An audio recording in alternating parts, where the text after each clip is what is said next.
नमस्कार दोस्तों, मैं अभिषेक सुधीर मिश्रा आपको आपके एग्जाम विद एएसएम चैनल पर स्वागत करता हूं। दोस्तों, समीक्षा अधिकारी 27 जुलाई आरओ 2025 को एग्ज़ाम जो होने वाला है उसके लिए मॉडर्न हिस्ट्री का बहुत एक सटीक नोट्स हमारे पास है जो कि हम आपके पास साझा करने चाहते हैं। वन लाइनियर चाहे तो देखो, इतिहास का विद्वान, व्यक्तियों के उपनाम, कोई भी विद्रोह, सब फैक्ट टू फैक्ट है। ठीक है, तो आज आइए हम देखते हैं और ये 2 से 3 क्लास में कंप्लीट होने वाला है। ठीक है, तो आइए देखते हैं।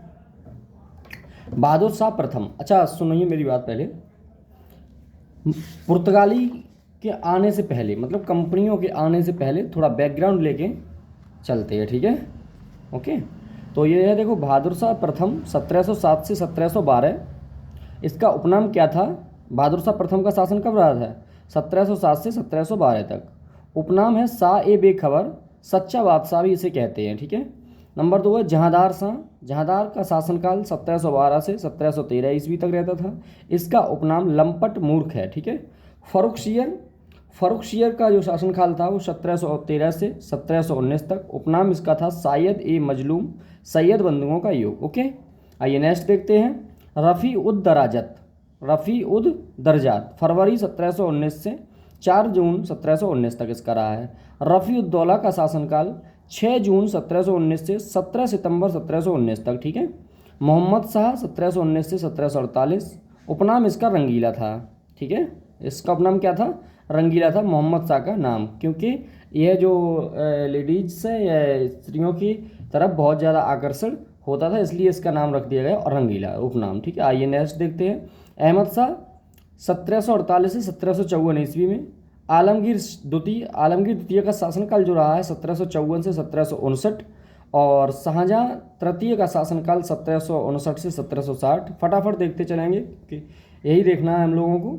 शाह आलम द्वितीय 1760 से 1788, ये 2 बार रहा है। इसका उपनाम अली गौहर था। ठीक है, ये देखिए।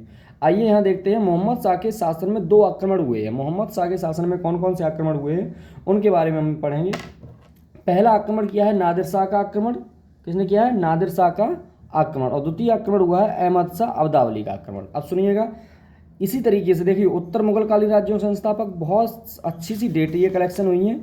ठीक है, हम लोग आराम से देखेंगे। आप पूरी वीडियो देखने के लिए बहुत धैर्यपूर्वक रुके रहें, वीडियो कंटिन्यू रखें, चैनल को सब्सक्राइब करें, लाइक करें और शेयर कर दें। ठीक है, ताकि सभी के पास यह वीडियोज पहुंच सके और जो भी हम न्यू वीडियो अपने चैनल पर अपलोड करें वो आपके पास तुरंत पहुंचे। तो नेक्स्ट पॉइंट क्या है? देखिए, नादिर शाह का आक्रमण जब हुआ था तो अफसारिद वंश था, जो का ईरान का ये संस्थापक थे। अफसारिद वंश ये ईरान का संस्थापक था।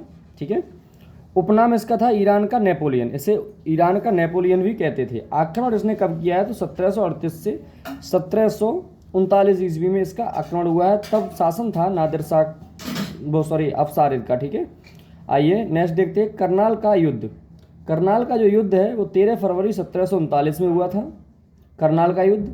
और इसमें नादिर शाह विजयी हुआ था। ठीक है, याद रखें, जो करनाल का युद्ध था वो 13 फरवरी 1739 में हुआ और नादिर शाह इसमें विजयी हुआ। ओके, नेक्स्ट पॉइंट देखते हैं। मुगल सिंहासन तख्ते ताउस। मुगल सिंहासन तख्ते ताउस, इसे मयूर सिंहासन या विश्व के सबसे कीमती कोहिनूर हीरा जिसमें ताज में जड़ित को दिल्ली में 50 दिनों तक लूट करके वापस चला गया। ठीक है, आइए अब देखते हैं इधर अहमद शाह अब्दावली का आक्रमण। अच्छा, अगर क्वेश्चन ये आ जाता है कि कौन सा मुगल काल का अंतिम शासक था जो तख्त ए ताउस पर बैठा था, तो आप क्या बताएंगे? आप आंख बंद करके कह देंगे। क्या कह देंगे? बताइए फटाफट। कौन था? मोहम्मद शाह था। ठीक है, मोहम्मद शाह, जैसे रंगीला कहते हैं। ओके, वो लास्ट मुगल काल का यहाँ पे था। आइए अहमद शाह अब्दावली का आक्रमण देखेंगे। दुर्रानी साम्राज्य, अफगानिस्तान का संस्थापक, उपनाम दुर्रे दुर्रान, युग का मोती भी कहते थे इसे।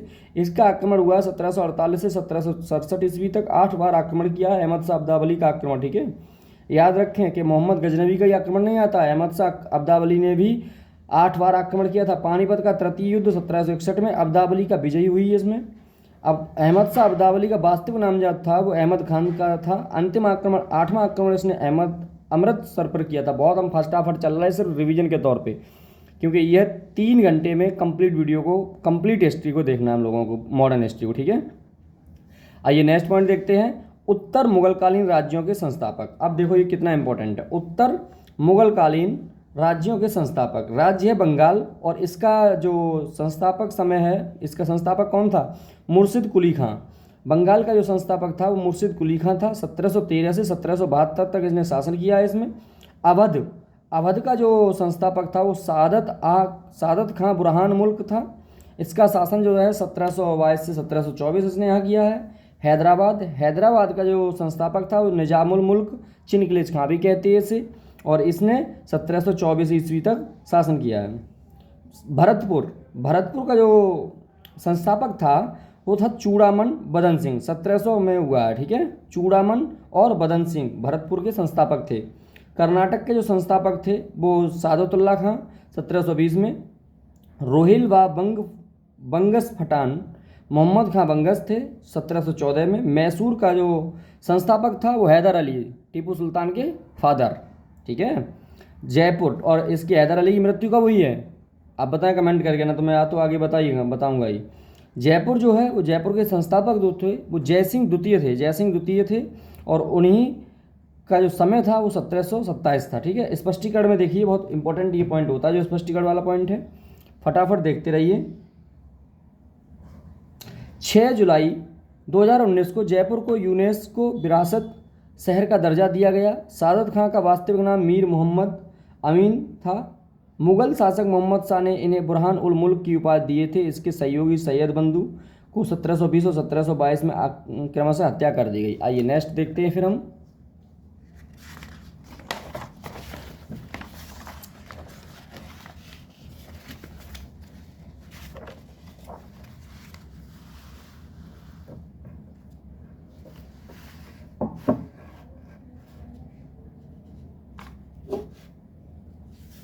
ये देखिए प्रथम भौगोलिक खोजें। खोजकर्ता पुर्तगाली बार्थोलोम्यू डियाज 1488, ठीक है। साओ राफेल अफ्रीका के दक्षिणतम बिंदु पहुंचे और इसे केप ऑफ स्टॉर्म्स कहा जाता है, ठीक है। तो ये 98 होगा यहाँ पे, ठीक है। क्रिस्टोफर कोलंबस 1492, यहाँ पे 88 ही होगा, ओके सॉरी 88 होगा। ये इसका नाम था बार्थोलोम्यू डियाज, पुर्तगाली था ये, 1488 में निकला। जहाज का नाम था साओ राफेल, बहुत इंपॉर्टेंट पॉइंट है ये, देखते रहिए। आते हैं वास्को डिगामा 1498 में खोज करने के लिए निकला, और इसके जहाज का जो नाम था वो साओ ग्रेवियल था। याद रखें कि क्वेश्चन अब ये नहीं आएगा कि भारत की खोज वास्को डिगामा ने कब की, उस बच्चों को मालूम है। अब जहाज का नाम याद कर लीजिएगा।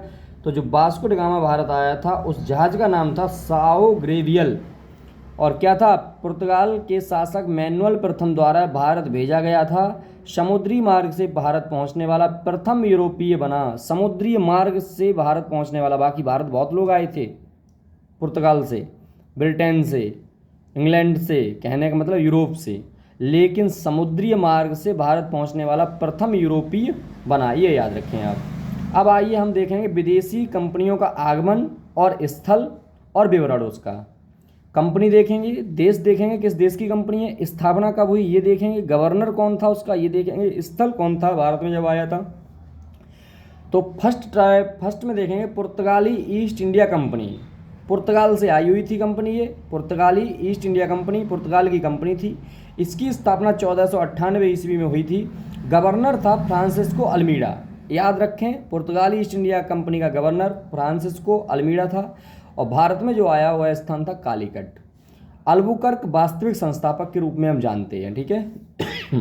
सॉरी, अंग्रेजी ईस्ट इंडिया कंपनी, ये अंग्रेजी कंपनी थी। 1600 में इसका स्थापना हुआ। सर थॉमस रो इसके गवर्नर थे। सूरत में आई हुई थी।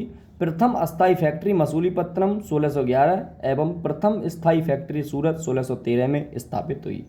आप लोग बहुत अच्छे से धैर्य से देखते रहें, बहुत मोस्ट इंपॉर्टेंट यहाँ से पॉइंट देखने वाले हैं, आपको मिलेंगे, ठीक है। बट आपको कंप्लीट वीडियो तो देखना ही पड़ेगा भाई।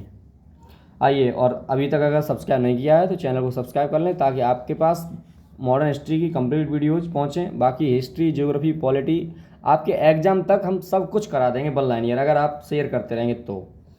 नंबर 3 देखेंगे Dutch east India company. Dutch, ये डच कंपनी थी, डच देश की थी, है ना। अब कमेंट करके बताओ आज अब वर्तमान में डच कहाँ पर है, क्या नाम है उसका।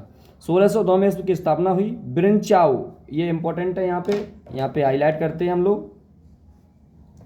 मसूलीपट्टनम, मसूलीपट्टनम में प्रथम फैक्ट्री किसने, डच ने खोली हुई थी। नेक्स्ट है डेनिश ईस्ट इंडिया कंपनी, ये डेनिश की थी, 1616 में स्थापना हुई।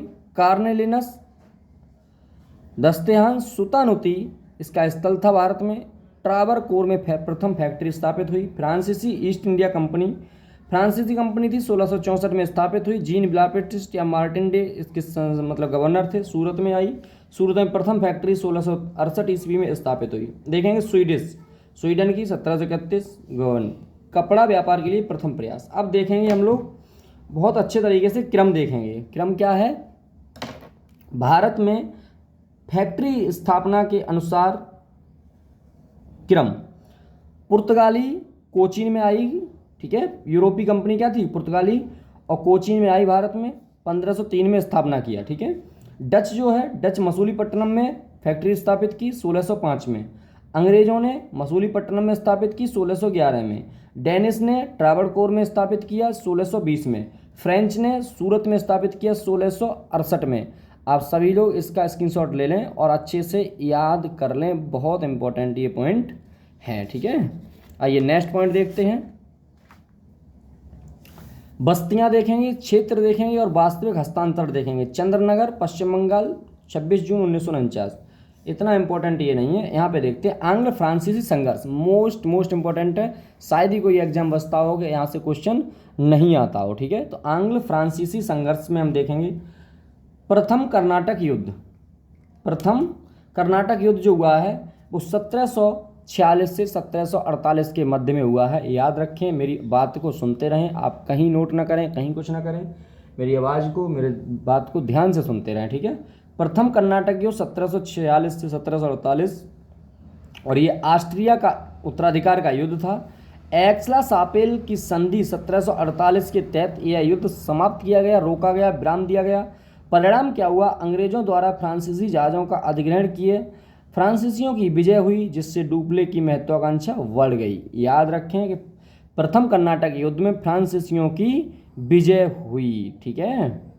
द्वितीय कर्नाटक युद्ध अंबूर का युद्ध भी बोलते हैं इसे हम, 1749 से 1754। याद रखें, प्रथम कर्नाटक युद्ध 1746 से 1748, इसमें फ्रांसीसियों की विजय हुई और यह युद्ध एक्सला सापेल की संधि के द्वारा समाप्त किया गया 1748 में। द्वितीय कर्नाटक युद्ध 1749 से 1754, फ्रांसीसी समर्थक हैदराबाद तथा कर्नाटक पराजित हुआ। यहाँ से क्या हुआ, फ्रांसीसी समर्थक हैदराबाद तथा कर्नाटक पराजित हो गया, और यह संधि जो हुई है वो पांडिचेरी की संधि हुई है 1754 ईस्वी में, ठीक है। अब है अंग्रेजों एवं फ्रांसीसियों ने भारतीय राजाओं व नवाबों के आंतरिक मामलों में समझौता हुआ, इसमें फ्रांसीसी की हानि हुई तथा अंग्रेजों का प्रभाव पड़ा। याद रखें, जो द्वितीय कर्नाटक युद्ध है उसमें फ्रांसीसियों की तो हानि हुई है और अंग्रेजों का प्रभाव बढ़ गया। तृतीय कर्नाटक युद्ध दोस्तों जो है वो तृतीय कर्नाटक युद्ध बड़ा रोचक युद्ध है, क्योंकि ये बांडीवास के युद्ध में अंग्रेजी कंपनियों ने सेनापति आयरकूट ने फ्रांसीसी सेनापति काइंट डी लाली को पराजित कर दिया। याद रखें कि तृतीय कर्नाटक जो युद्ध हुआ है वो 1758 ईस्वी से 1763 ईस्वी तक हुआ है। सप्तवर्षीय युद्ध हुआ है ना, सप्तवर्षीय युद्ध हुआ है। पेरिस संधि हुई है 1763 ईस्वी में। अब क्वेश्चन कैसे आ जाते हैं, कभी कभी क्वेश्चन पूछा जाता है ये युद्ध दे दिए जाएंगे, ये मिलान करने के लिए दे दिए जाएंगे, कभी कभी ये दे दिया जाएगा और संधियां दे दी जाएंगी मिलान करने के लिए। तो हम लोगों को हर तरीके से तैयार होना है कमर कस के। 1760 के ईस्वी के वांडीवास के युद्ध में अंग्रेजी कंपनी के सेनापति आयरकूट ने फ्रांसीसी सेनापति काइंट डी लाली को पराजित कर दिया। याद रखें, आयरकूट ने, क्या अंग्रेजी आयरकूट था ना ये, और फ्रांसीसी सेनापति काइंट डी लाली को पराजित कर दिया। अब हम देखेंगे आंग्ल मैसूर संघर्ष। अभी हमने देखा आंग्ल फ्रांसीसी संघर्ष, अब हम देखेंगे आंग्ल मैसूर संघर्ष। ये भी बहुत इंपॉर्टेंट है। इसमें हैदर अली और टीपू सुल्तान दो ही शासक हैं मैसूर के, और दो शासक ही रहेंगे, ठीक है। प्रथम आंग्ल मैसूर जो युद्ध है दोस्तों वो 1767 से 1769 ईस्वी में हुआ था। कब हुआ था? प्रथम जो आंग्ल मैसूर युद्ध है वो 1767 से 1769 ईस्वी में हुआ था। और इस समय मैसूर का जो शासक था वो कौन था? हैदर अली थे। और बंगाल का जो गवर्नर था वो लॉर्ड बेरेस्ट थे। संधि हुई है वो मद्रास की संधि के तहत 1769 ईस्वी में यह युद्ध समाप्त किया गया। और इस युद्ध में हैदर अली दक्षिण भारत का प्रथम शासक था, अंग्रेजों से पराजित नहीं हुआ था। प्रथम जो आंग्ल मैसूर युद्ध हुआ था, याद रखें कि हैदर अली पराजित नहीं हुआ था और हैदर अली दक्षिण भारत का प्रथम शासक था। द्वितीय में देखिए, अब द्वितीय क्या है आंग्ल मैसूर युद्ध? 1780 से 1784 यह युद्ध समाप्त हुआ। मंगलौर की संधि 1784। यहाँ पे जो शासक था वो टीपू सुल्तान था शासक, और जो बंगाल का गवर्नर था वो वारेन हेस्टिंग्स थे। कभी कभी ये और ये पूछ लिए जाते हैं, मतलब युद्ध और बंगाल के गवर्नर पूछ लिए जाते हैं मैचिंग करने के लिए। कभी कभी इसकी संधियाँ और कभी कभी डेट पूछ ली जाती है। तो हम लोगों को बहुत तरीके से तैयार होना है, ठीक है। अच्छा, ये द्वितीय में हैदर की मृत्यु के बाद टीपू नेतृत्व में युद्ध लड़ा। अब समझिएगा, अब हैदर की जो मृत्यु हुई है वो द्वितीय आंग्ल मैसूर युद्ध में हुई है और टीपू सुल्तान वहाँ पे युद्ध लड़ने के लिए तैयार हो गया। तृतीय आंग्ल मैसूर जो युद्ध हुआ है दोस्तों, वो हुआ है 1790 में, और 1790-92 तक युद्ध चला है। और श्रीरंगपट्टनम की संधि कराई गई 1792 में और युद्ध को विराम दे दिया गया। टीपू सुल्तान शासक था और बंगाल का गवर्नर था लॉर्ड कॉर्नवालिस। देखो, औकात नहीं है पीसीएस और आरओ में इससे ज़्यादा टफ क्वेश्चन बनाने की, ठीक है। यहीं से क्वेश्चन इसी तरीके से बनाए जाएंगे। अब आपका सर वन लाइनियर नहीं, कभी कभी कॉन्सेप्ट पूछ लिया जाता है। भाई कॉन्सेप्ट यहीं से कॉन्सेप्ट पूछ लिया जाएगा। कथन 1 कथन 2 के कथन और कारण के रूप में दे दिया जाता है क्वेश्चन। टीपू की स्थिति खराब हो गई थी। तृतीय जो आंग्ल मैसूर युद्ध हुआ है इसमें टीपू हारा नहीं, मरा नहीं, लेकिन युद्ध इसकी हालत खराब हो गई। और चतुर्थ आंग्ल मैसूर युद्ध 1799 में टीपू मर गया, टीपू की मृत्यु हो गई। पुनः मैसूर में वोंडियार वंश की स्थापना तथा अंग्रेजों से संधि हुई। लॉर्ड वेलेजली इसमें गवर्नर था। अब देखेंगे आंग्ल मराठा युद्ध। देखिए हम लगातार युद्ध देख रहे हैं और यहाँ से 100% क्वेश्चन आता है। हमने देखा आंग्ल फ्रांसीसी संघर्ष, हमने देखा आंग्ल मैसूर संघर्ष, और हम देखेंगे आंग्ल मराठा संघर्ष या कह लें आंग्ल मराठा युद्ध। अब आइए देखते हैं, ठीक है दोस्तों। तो भाई इतना तो बनता है ना, शेयर कर दो, ठीक है। बहुत अच्छा नोट्स है ये, और इस नोट्स को हम इसी तरीके से कंप्लीट कराएंगे। देखो फैक्ट फैक्ट फैक्ट फैक्ट पूरा पूरा अच्छे से, बहुत ज़बरदस्त तरीके से नोट्स है।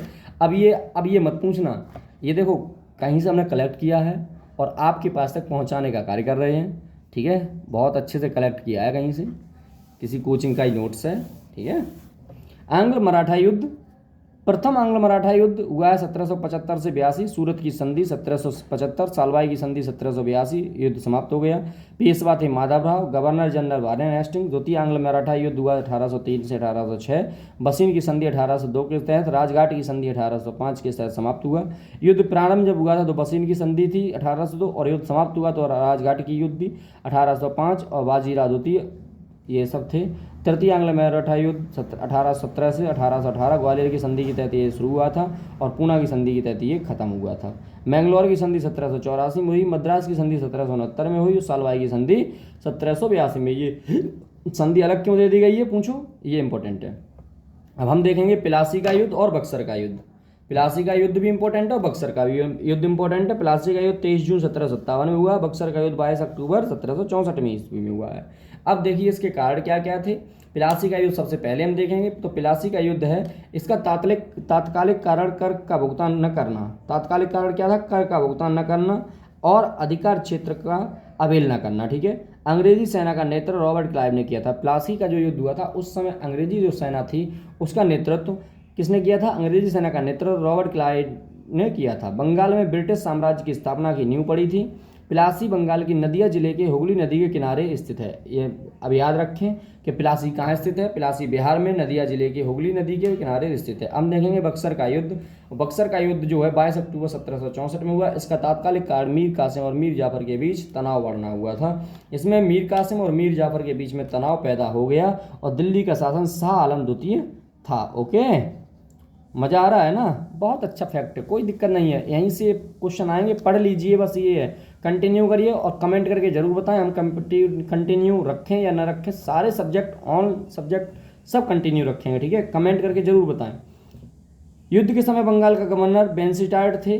कौन सा युद्ध? बक्सर के युद्ध के समय। अंग्रेजी सेना का नेतृत्व हेक्टर मोरनो ने किया था, याद रखें, ये क्वेश्चन आ जाता है। उत्तर भारत में अंग्रेजी प्रभुता स्थापित हो गई। बिहार के पश्चिम भाग में गंगा नदी के तट पर स्थित था ये, ठीक है। अच्छा, यहाँ पर देखो पिलासी बंगाल के नदियाँ में है, ठीक है। पिलासी हमने अभी पहले बिहार बोल दिया था, सॉरी, बंगाल में है। अब देखेंगे ब्रिटिश कालीन भू राजस्व व्यवस्था कितनी इंपॉर्टेंट है, कैसे कैसे क्वेश्चन आते हैं आपको मालूम ही है। तो देखिए, स्थायी जो बंदोबस्त है इसी को हम जमींदारी बंदोबस्त भी कहते हैं, रैयतवाड़ी और महलवाड़ी, ये अलग अलग, तीनों अलग अलग। तीनों को देखिए एकदम साफ साफ सामने सामने है, कितना मजे से है ना, आराम से आप देखिएगा। तो लॉर्ड कॉर्नवालिस 1793 गवर्नर थे। बंगाल, बिहार, उड़ीसा, उत्तर प्रदेश, बनारस, ठीक है। क्या है? बंगाल, बिहार, उड़ीसा, उत्तर प्रदेश, बनारस, उत्तरी कर्नाटक। समस्त भूमि 19%। राजस्व संग्रह का अधिकार जमींदार को। याद रखें दो क्या इसमें सब 3 चीज़ें ही हैं। लॉर्ड कॉर्नवालिस 1793 में थे गवर्नर, ठीक है। स्थायी बंदोबस्त और जमींदारी बंदोबस्त के समय बंगाल, बिहार, उड़ीसा, उत्तर प्रदेश, बनारस, उत्तरी कर्नाटक इसके प्रभावित क्षेत्र हैं। समस्त भूमि का 19% कर जाता था। रैयतवाड़ी में देखेंगे हम तो थॉमस मुनरो 1820, थॉमस मुनरो एवं अलेक्जेंडर। बम्बई, मद्रास, असम, पूर्वी बंगाल समस्त का 51%। इसमें जाता था 30%। उत्तर प्रदेश, मध्य प्रांत और लैंड होल्ट, मैकेंजी और विलियम बेंटिन थे, ठीक है। अब आइए नेक्स्ट को देखते हैं। बहुत अच्छा कलेक्शन है ये दोस्तों, बस लगे रहना, पढ़ते रहना, ओके। सीधा रख लेना, हाँ। चलिए आइए, अब देखेंगे भारत में जनजातीय आंदोलन की सूची। भारत में जनजातीय आंदोलनों की सूची।